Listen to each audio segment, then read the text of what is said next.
At the Scotland Yard Control Centre, set up specially to try to find prison spaces for those now held in police cells, they were as busy as ever this afternoon.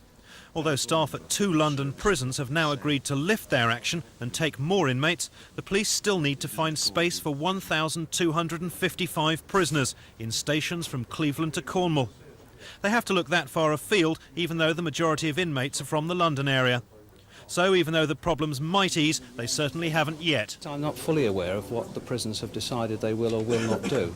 And I will only know tonight when I send prisoners to the prisons, and I will then find out whether or not they're accepting any more than they've accepted in earlier days. Police officers are doing a job that they are not fully trained to do, and it really is not our task to look after prisoners, particularly prisoners who are subject to sentence. That is a job for the professional service, as the prison service is. Hopefully we will soon get back to normality. Yet having to hold prisoners in police cells has been an age-old problem in London, although it's now reached epidemic proportions.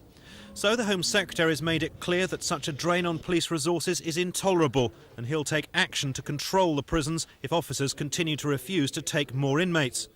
But even at prisons where staff have now reached agreements, only 110 extra spaces will be provided, which hardly dents the problems the police face at all.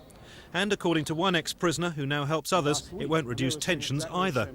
With prisons being run on a shoestring, not enough staff to run the prisons, it's pretty obvious that obviously the negative elements within prisons will take the opportunity to try and act out. Officers at 3 prisons, including Wandsworth, are still refusing to take extra inmates, so the threat of confrontation remains. And staff at the Scrubs have pledged not to stand idly by if action's taken against their colleagues elsewhere. But even if direct confrontation can be avoided for now, it still seems there are too many prisoners and too few spaces. Marcus Powell in central London.